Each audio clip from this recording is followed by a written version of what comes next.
You're listening to Moviesucktastic.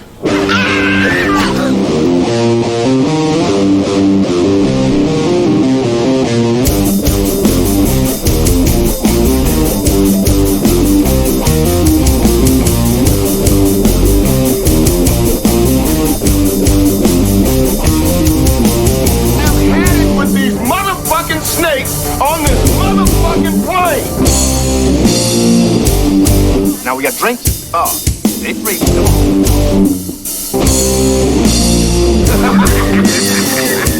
Come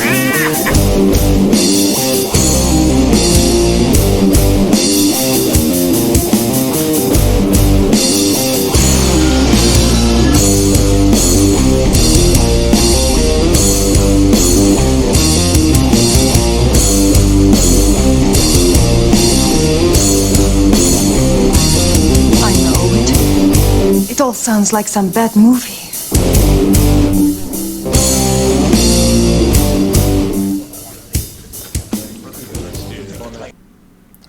The stream isn't working. Fucking usual.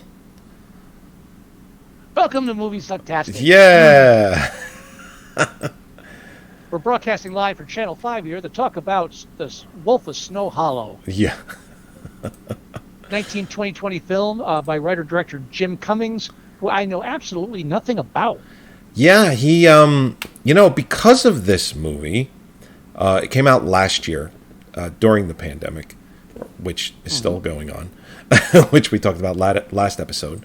I'm actually going to stop the stream and start it again. I'm already uploading this manually to YouTube. But anyway, because of this movie, which I fucking loved, by the way, I went out and I searched for anything else that he's ever done before, and the only thing else that he's done movie wise, he's done some short films, was a film called Thunder Road, which I have not watched yet. I went out and got it myself actually because I enjoyed this film so much that I felt the need that I have to watch other things that he's done. So I went and got that film, and I haven't watched it yet, but it looks like it won the Cannes Film Festival actually. That movie actually won, and he actually there's a film he just made called The Beta Test, which there's a trailer for it out. It just came out I think 2 weeks ago, so that's coming soon. It's called The Beta Test. It looks very interesting. I want to see. Nice. I want to see this guy make more stuff. I really, really do. Here's a fun thing. I was looking at his career, and his first acting gig was in the 2015 film called 13 Cameras. Oh, I don't know anything about that. I've seen it. Oh, you've seen it? I was like, oh shit, I've seen that. Yeah, it's a direct-to-video horror film about a landlord that like spies on his tenants and slowly like kidnaps them or whatever. It's stupid shit, but it had a kind of funny ending, and it was a fine film. But I totally didn't recognize him from that. I don't think I have to go watch it again just to see if he acts like he does. Right. I do remember when this I was watching the trailer when it first came out with Holly, and we watched like 15-20 seconds of it. She was like, turn it off. I don't want to even see anymore. We're watching it. Right. So I was put on alert. Tell me when that film comes out so we can see it. I went in completely blind. I know I had a quick conversation with you about it. I was like, please tell me this and this doesn't happen because I had seen something very quick, and I'm like, I'm pretty good, and I know you are too. It's like, I know how it ends now, or I know the twist, or I know this, and I'm like, you've seen it. Please tell me I'm wrong. And you said, yes, you are wrong. And I was like, good. I am not watching anything else about this movie. I'm not watching a trailer. I'm not watching anything. Yes, obvious spoilers coming up, but the whole film basically surrounds the character played by Jim Cummings, John Marshall, who's is he a marshal? He's the sheriff. He's like a sheriff. He's a sheriff. Well, his dad, which is played by Robert. Yeah, which his dad is played by Robert Forster, is the sheriff, which I believe I don't know if this was his last thing or if it was Yes. El Camino was his last. No, this was his last thing. This was his last. So, Yeah, because he died in 2019. oh, wait, he filmed all that stuff that much earlier, huh? Well, I mean, it probably didn't come out right after. Did he? I thought he died in 2020. No. I just looked it up. That's the only reason I'm so positive. 'Cause I just looked it up. Wow, the movie came out a whole year later. Mm-hmm. But what was I saying? Oh yeah, no. So yeah, go John ahead. Marshall. He's the main character. So he's the deputy of deputy cop. He's deputy sheriff, and Well, it says he is when also, sheriff. It says it says Sheriff John, but his dad's the sheriff. But go ahead. Yes, I'm sorry. right. But anyway, I know. So he's a troubled character. He has anger management issues. He's a recovering alcoholic or an alcoholic, and he's a divorced, trying to deal with his ex-wife and his teenage Which daughter. I love that scene, by the way, when she's yelling at him and the waitress comes over and you just hear like very softly in the back, "You want coffee?" He's like, he just looks up, goes, "Yeah." I just love his delivery. I love that he's a writer director, but I also love that he's a good actor too. I love that. You know, just like his little quips, his banter, the way he says things, the way he delivers the scene. He steals a bunch of scenes. I know he's the writer director, but he is stealing scenes. I think the specific line that triggered Holly to tell me to turn off the trailer so I didn't ruin the rest of the film for Yeah. her is when he's yelling at the one guy. I said, he's yelling at the cops and he's like, "There are no such thing as werewolves. When do I get to be right?" Yeah, that's right. He's like, "When do I get to be right?" I love the other scene where he's talking to the cop. He goes, "You are a bad cop. You should have gone into computer science. Because you are not good at this. You are not good at this." He's great at playing this flawed character that's very human and very it's very easy to understand where he's coming from, and but at the same time, he's flawed. He's creating his own problems most of the time. Yep. But at the same time, you know on a certain level he's right, but you also know that he's just not. He's his own worst enemy. Yeah. Oh, absolutely. Yeah. Now, Yeah. so the whole thing that Joey asked me about, because again we declare spoilers, so we're not ruining things. Was it the poster that you saw? No. It was. I believe it was It wasn't the trailer. It was like one of those. It was like one of those, not a TV spot because this didn't get that, but it was a small thing. It probably was on Facebook, where they probably showed like a little thing, and no, maybe it was the poster. What we're dancing around No, here. it was the poster. I think it was the poster. It was the poster. Yes, hold on. I know exactly the poster, and So, what we're talking about, the gorilla in the room is that my concern was during the film too. I would say halfway through the film, I was convinced that's what they were going with it because the film really subtly draws a very distinct correlation between the idea of a werewolf, a man turning into a monster, right, and the idea of a man battling his inner demons. yeah, With the threat of becoming a monster. The comparisons And are stark. Right. Yeah. And so the movie poster, I believe, is something similar, right? So the movie poster, the Did you one find that I did find it. It's the one where it has Jim Cummings, the John. His face is almost not demonic, but it's definitely troubled, and it's him, and then his head is kind of morphed into the werewolf head. And I just flat out asked Scott, I go, "Is the sheriff the werewolf?" Because the poster implies that is the case. And, Yeah. and And I thought it was- maybe I thought they it was- did it on purpose because it's like we want to lead you in that direction because you don't know who anyone really is. Oh yeah, and again, the film really makes you believe that's where they're heading for at least the first half. I would say at least until the second act. Oh, definitely. Definitely. Yeah. But yeah. So I mean, but the basic beyond what we described about the character's origins is during this whole thing. It's was it Alaska? It was Utah. That wasn't Alaska. Utah. Utah. I'm sorry. Yeah, same thing. Same thing. There's these murders going on. People, body parts are missing out of them. Young women. And It's all young women. Yeah.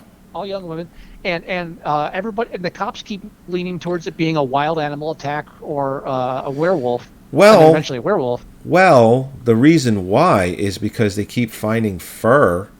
They keep finding samples that come back in the lab as wolf.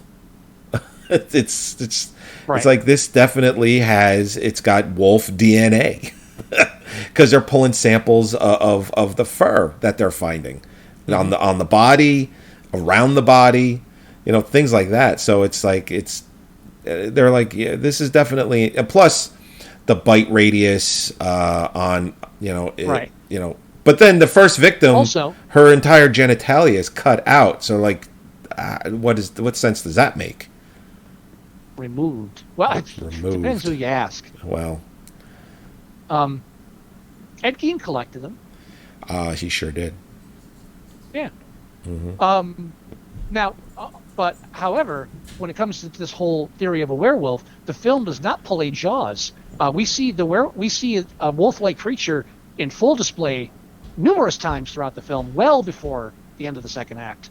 Yes, it's quite soon into the film. You see, Right. I think it's the So, second victim. I mean, You early on, actually, the second victim, you actually see a wide pan shot of the wolf standing. Yeah, yeah, good, really cool shot too. Makes no bones about it. Right. No. So that's why, as the film progresses and they keep laying on the alcoholism and the troubles this guy's having, you're like, well, we know there's a werewolf. They fucking showed us to him. This is the prime candidate. And there's subtle hints all throughout the way that make you think that's where they're going. And then, like, I don't know exact moment, but there's some before the big reveal. There's a point where you realize they're not going that way. Yeah, no, it's and the thing is, It's little before that final sequence. There's little Easter eggs throughout the film too. You just have to find them. I caught a bunch of them, and I was like, you know what? I got to go online. I got to check out a video, and I guarantee you, there's tons that I missed, and there were a good handful that I missed, and I can talk about them if we're spoiling the film.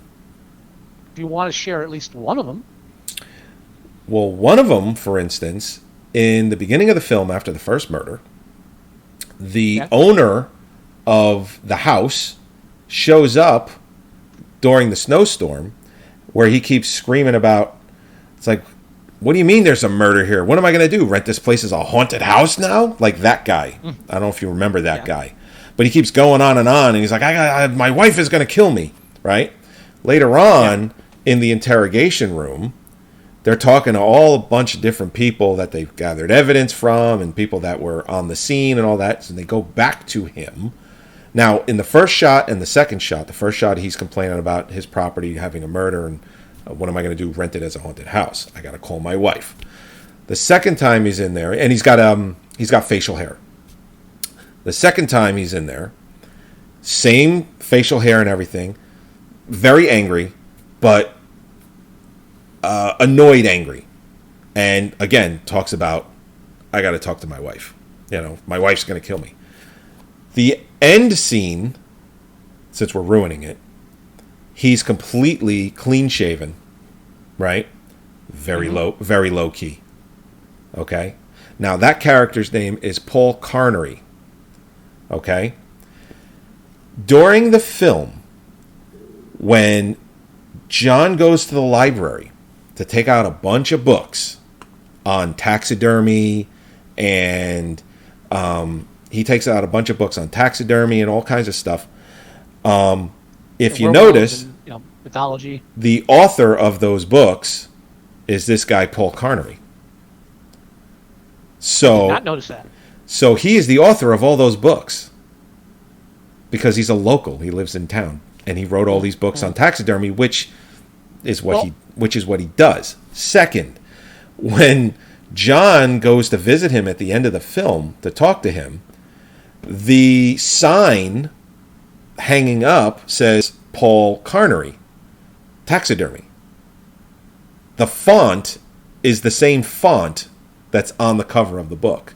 And if you notice when you watch the film, he's looking at that sign, and then it hits him.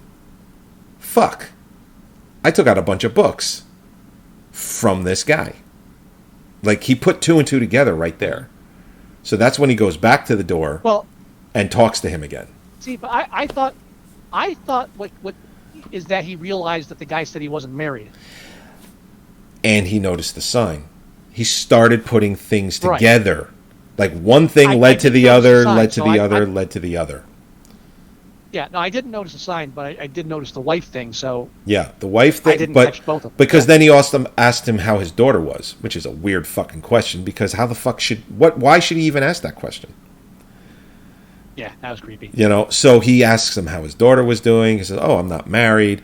Then when he leaves, he sees the sign, because he's holding his coffee that he threw alcohol in, because he asked, "Hey, can I spill something in your drink?" Yeah. And he was like, yeah. Like, he was joking around, but then he actually does it. Then he mentions how he doesn't have a wife, asks him how his daughter is, says he's got to leave, notices the sign, then something just, boom, starts piecing it together. Mm-hmm. This connects to this, connects to this, connects to this. Because he took out a bunch of books at the library that this guy wrote, and then he just starts putting things together. But the precursor to that scene is the female deputy gets a phone call from the original guy's whose girlfriend or fiance, he was going to ask her to marry him. He says he finds like a little sewing needle thing, and then she realizes that she puts pieces together because she has a box of all these different things of evidence, and in the box for him is his picture and some taxidermy stuff. And because she's also local, she puts those 2 things together and starts racing towards his house immediately, because she knows that John is going there, because he needs to have him sign the paperwork to release stuff that they had in evidence. So there's little things like that. There's little things like that. There's little things like the way they like the one woman's in the diner, and then you just see a silhouette, but you see the guy walk by, and he's like really tall. You know, it's like all these like little kind of Easter egg things like that. It was pretty well done. From what I understand, the movie very detailed. Yeah, and I think it's one of those scripts that I believe I read it was written a while ago.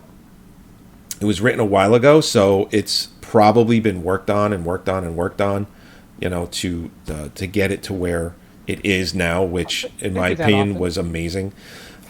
Sure. Yeah. And I believe the original title, or the working title, was just called The Werewolf. So, or The Wolf. Maybe it was called The Wolf. It's either The Werewolf or The Wolf. So, I'm glad they didn't go that way, because I hate these one-name titles. I hate it too, and you're right. Oh, by the way, great title for the film, Wolf of Snow Hollow. Oh yeah, Damn.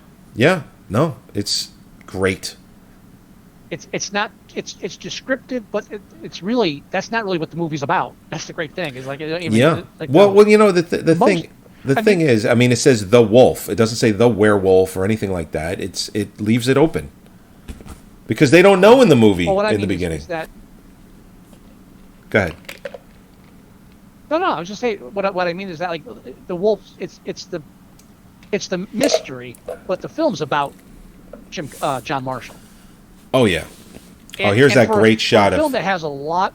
Yeah, for a film that has a lot of physical violence and physical just confrontation. Right. The film has a lot of long dialogue sequences that really just explore human emotion. Yeah, there was the slideshow was a great shot of him drinking the Listerine, just because he's run out of booze. Yeah. I mean, and it just really goes to show. I mean, an alcoholic will go through any means to get drunk, because he needed to do it. He's feeding the beast. Yeah. But there were also some really good shots. That was actually a good metaphor there. There was also those shots of them zooming in on the cabinets above his microwave for a couple of shots, and it's like, well, yeah. I didn't know why, and then you realize that's where he's hiding his booze. Did you notice that there are certain scenes where people look right at the camera? I took a couple of the screenshots. There's a couple times where they stop and when we meet the second victim, when they show her at her job during the day, the camera just pulls up to her and she just looks right in the camera for like a long time. And I didn't notice. And also, I kind of thought the reason why it probably didn't stand out to me was because probably the POV of it is that she's looking at the person on the other end, not me. But she's looking right. I mean, like if she's looking at a person, you film differently. The film focuses on her looking right at the camera, and they also have a shot where John Marshall and Detective Julia Robson, the female detective that works with him, there's a scene where they both look right into the camera. Now they're supposed to be looking at something else, but they have it look right at the camera, and they hold that a little bit longer than you should. It's intentional.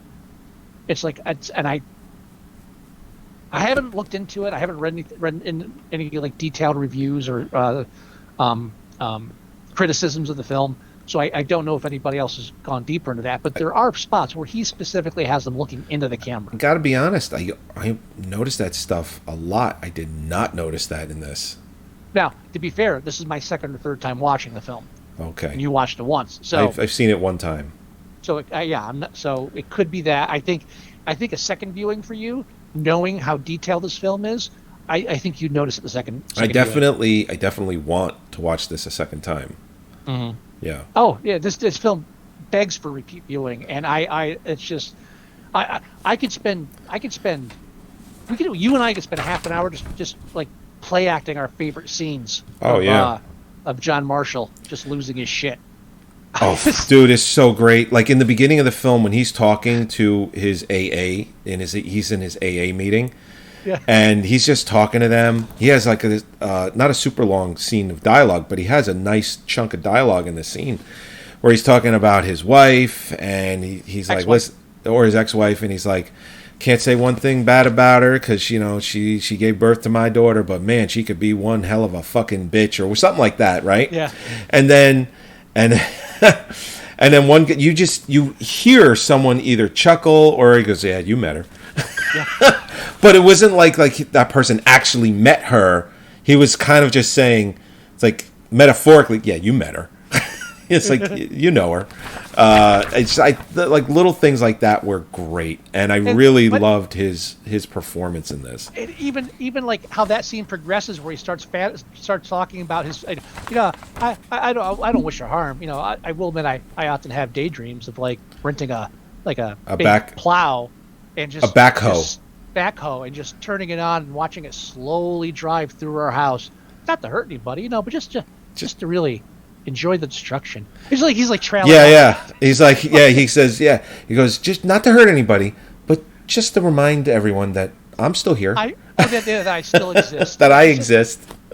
Or that I matter. I forget it was something along those lines. Yeah. It was so fucking good. You learn everything you need to know about the character in that opening scene, and that is great screenwriting.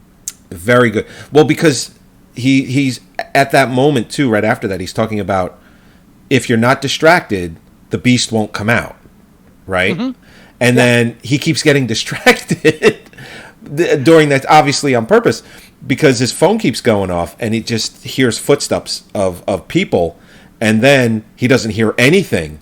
And he's like, what's the matter? He goes, I don't hear people. Meaning something just fucking happened and everybody just left. And that's the reveal that he's a police officer, right? Or a deputy sheriff, whatever the hell he is. Exactly. And that, again, that introduction, everything you need to know about this character is right in that one thing: who he loves, who he hates, his battles, his weaknesses, and his occupation. Everything, right in one shot. That's how you fucking write. God damn it. And I'll tell you what too. We talked about the last film we reviewed, which was Candyman, the sequel to the original 1992 Candyman, having great cinematography. This film has great cinematography too. Great shots. Like the opening of the film of just looking into the forest, snow laden, and you know what too? I was talking to Mare because she watched this with me. I said, because they filmed this in winter, because there's some footage of him talking about the film industry and making film, and he's only got like 4,000 or 5,000 followers on YouTube, which our show has like 3,000. It's like he should have like 100,000 followers on YouTube, but I guess he doesn't post enough content. But anyway, he was talking about film and just go do it, and it's all about making movies, and it's hard getting the funds, but just do it. And this is a guy that just is like he's making his second film, and he was saying that he was in Utah when this video came out, and I'm like, oh, he's filming The Wolf of fucking Snow Hollow. He's in Utah because that's where the movie was made. Mm-hmm. Well, what I'm going with it is there are definitely scenes in this film where it's actually snowing, where they had scenes where it was really snowing, and they took advantage of it, and it had some really nice shots. It wasn't a snow machine. Like I'm sorry, real quick. But there's a shot where the second victim is in her car, and no, the third victim is in her car, and you could tell there's a snow machine on the roof of the car shooting snow out into the scene, because it just looked different. It looked different than the other snow scene. It still looked good, but there are definitely at least 2 or 3 scenes in this movie where it is really snowing. And I love that they use free production. I thought that was great. Well, I also think like this film. I think this illustrates how some of the barriers for low budget films have been knocked down just by the digital advancement of media. Yeah. I mean, you could on a low budget you can shoot a high def film that looks as beautiful as this. That's the game changer. Yeah. That you don't have to afford high end film stock anymore. You can just that guerrilla filmmaking should be more prevalent than it actually is, just because of how easy it is. But instead, we got people doing TikTok shit for 30 seconds. And what depresses me is I see where these TikTok videos are taking place, and it's obviously multi-million-dollar mansions, and I'm like, fuck you, and your no talent, like not giving back anything to society ass. Fuck Joey, you. You had me at fuck you. I mean, I can't praise this film enough. I mean, it's really it's an excellent film. It's a great horror comedy. It works on both levels. It's a great comedy and it's a great horror film. The reveal, the twist reveal is not cheesy. It works. The film has a full resolution. You come away just feeling like you watched a complete story. It's just awesome. This is going to be one of those reviews where we go 30 minutes, 45 minutes max, because what else is there to say? Go see this movie. It's fucking great. Yeah, really. Now, here's another example. It's just like last episode. Wolf of Snow Hollow on IMDb, 6.2. No. What the fuck? Way too low. Like, that is stupidly low. I'll look it up on Rotten Tomatoes. Yeah, what's Rotten Tomatoes saying about this? You know what? I believe it is much higher. It's gotta be. This is bullshit. You know what it is? It's a 6.2 because there wasn't an actual werewolf. People are like, there's no werewolf in there. Yeah.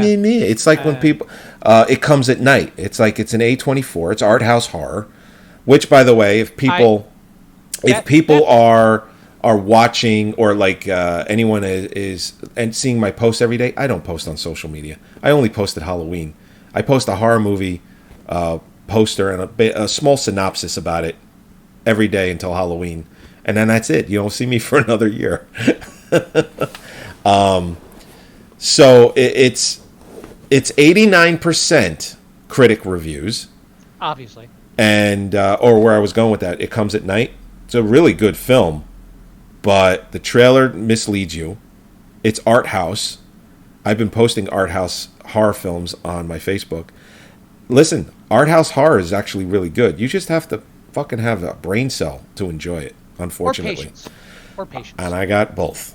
And here it is, 66% audience score. There's no werewolf. Me, me, me, me, me. Just like Candyman, I got to side with the critics on this one. I got to say 8. Oh, absolutely an 8. But if you wanted a 9, I would think I might go 9. You know, I listen, I'm really good with an 8. 9 is heading into perfection area. I feel like we've given out not too many 9s and 10s in the past. So I think 8's good for this. It's definitely better than a 7. We rarely give out 9s. I think we've only given a 10 once or twice. But I still think it's too many. We gave, what did we give? We gave Nightcrawler a 10. Well deserved. Oh, that again, that's the bar. Yeah. Did we give Nocturnal Animals a 10? Or a 9? Possibly. That's also, it's a funny that 9s and 10s have come from 2 Jake Gyllenhaal movies. Who knew? I want to say we're good with 8, right? Yeah, we're good with 8. I want to say we gave Batman vs Superman a 9. That movie was getting a lot of shit when we reviewed it. Yeah, and it might have been reactionary. In hindsight, I should have gone with 8, but 9's fine. I mean, yeah, whatever. I think we went with a 9 for that, and I think it was reactionary because it got a lot of shit, and I'm like, you know what? There is way more good in this movie than bad, way more. Listen, the only thing that pisses me off more, than all the people that shat on the original Suicide Squad film, even though there's not a bad movie, and then the new Suicide Squad came out. And then everybody jumped on the bandwagon. And was like, all right, that's great. But now everybody has to come out and specifically say, here's why the original sucked and this one's great. So they're both good. Fuck you. Yeah, they're both. Stop it. Yes, the second one is better. But come on, stop it. Fanboys. Fanboys. Well, it's we've already talked about this. How audience, a lot of the audience. And the critics have drawn a line in the sand, and they put Marvel on one side, which can fucking almost do no wrong, and they put DC on the other, where it's like, we're going to shit on, out of every 10 films, we're going to shit on 7 of them.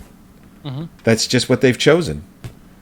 I know. It's, they didn't shit on the first Wonder Woman film, but the second one comes out, which is more closer to a comic book, and they shit on it completely because, well, we gave you the first one, we're not giving you the second one. It's like, I didn't hate the second Wonder Woman film. Was it as good as the first one? Nah, probably not. But the second one was fun. They can all burn in hell. But I mean, they have a right to their opinion. Sure. So we wrap it up.